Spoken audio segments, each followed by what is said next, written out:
दिल्ली में निगम चुनाव आने वाले हैं और उस पर जो सियासत है वो भ्रष्ट बनाम भ्रष्ट की शुरू हो गई है। एक तरफ बीजेपी कह रही है आम आदमी पार्टी भ्रष्ट है, आम आदमी पार्टी बीजेपी को भ्रष्ट बता रही है।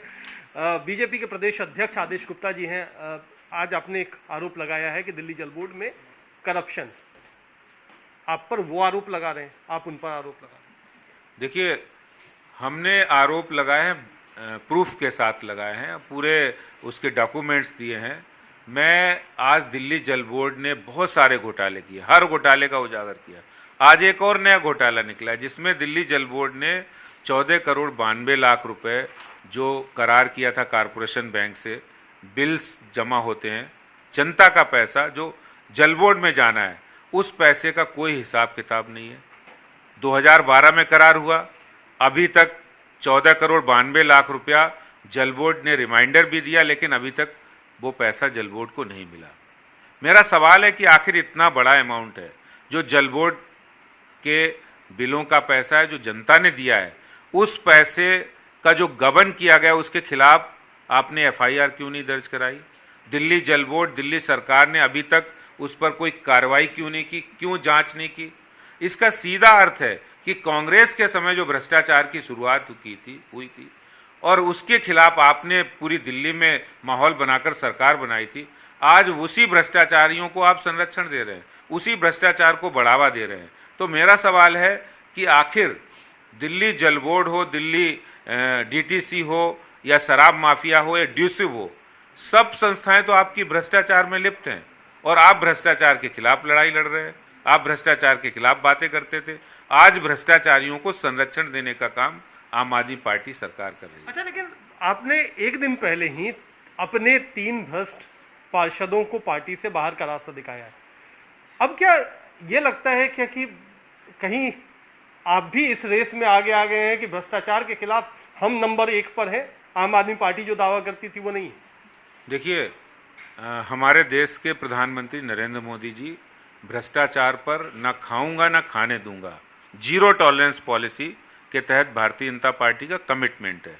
हमारा आरोप प्रत्यारोप से कोई फर्क नहीं पड़ता है, भारतीय जनता पार्टी कमिटेड, ये जीरो टॉलरेंस ऑन करप्शन, इस पे कोई भी संदेह नहीं, हम कोई समझौता नहीं करेंगे। पार्टी के लोग हों, बाहर के लोग हों, एमसीडी के अधिकारी हों, और अब आम आदमी पार्टी के भ्रष्टाचार को हमने जैसे उजागर किया है, अब उनकी रिस्पॉन्सिबिलिटी है। अगर हमने भ्रष्टाचार के सबूत दिए तो आपने कार्रवाई क्यों नहीं की? हमने डीटीसी बस घोटाले की जांच की मांग की, सीबीआई जांच कर रही है, तो नैतिकता के नाते आपने गहलोत का इस्तीफा क्यों नहीं मांगा? आपके विधायक जेल रह के आए भ्रष्टाचार में, आपने क्यों नहीं उनको बाहर किया? आप भ्रष्टाचारियों को संरक्षण देने वाले बन गए, और यहाँ तक कि जिन पार्षदों को हमने भ्रष्टाचार के आरोप में निकाला है, उन पार्षदों को आप पार्टी में लेकर भ्रष्टाचारियों के साथ संरक्षण की बात को पुख्ता करते हैं। और ये जो सवाल है, जो झूठ के आधार पर वो जो बातें कहते हैं, वो सब लोगों के सामने है। अच्छा, आखिरी सवाल, आपके जो पूर्व मेयर हैं उन्होंने ये बात कही कि एमसीडी में अधिकारी से लेकर के नेता तक भ्रष्ट है।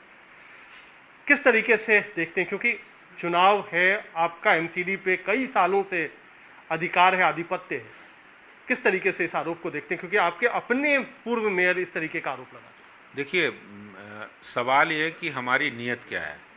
अगर हमारी नीयत, भारतीय जनता पार्टी की नीयत है भ्रष्टाचार को समाप्त करने की, अगर कोई व्यक्ति कुछ सबूत के साथ बात कहता है तो जरूर उस पर कार्रवाई होनी चाहिए। और हमने यह कहा है कि एमसीडी के अधिकारी हों, जब हमने अपने पार्टी के पार्षदों को हम बाहर का रास्ता दिखा सकते हैं, तो हमारे जो एमसीडी के अधिकारी हैं, अगर कोई वो ऐसी करप्ट प्रैक्टिसेस में इन्वॉल्व हैं, उनको हम जरूर कार्रवाई करेंगे। और इसके साथ ही साथ अगर ये सब कार्रवाई करते हुए हम जल बोर्ड के डीटीसी बस घोटाले की बात करते हैं, तो आम आदमी पार्टी को भी ये कार्रवाई करनी चाहिए। अगर वो नहीं कर रहे हैं तो इसका सीधा अर्थ है कि वो भ्रष्टाचारियों को संरक्षण दे रहे हैं, नीयत में खोट है। भारतीय जनता पार्टी स्वच्छ राजनीति करती, ईमानदारी की राजनीति करती है।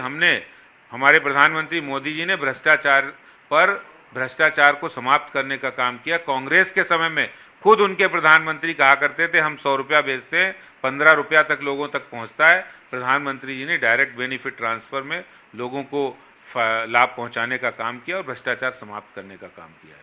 तो कहानी दो पार्टियों की है, दोनों पार्टियां कह रही हैं मेरी कमीज आपकी कमीज से ज्यादा साफ है। अब जनता को तय करना है किसकी कमीज उन्हें साफ दिखाई पड़ती है, किसकी कमीज पर धब्बा। कैमरामैन प्रेमचंद मिश्रा के साथ कुमार कुणाल, दिल्ली आज।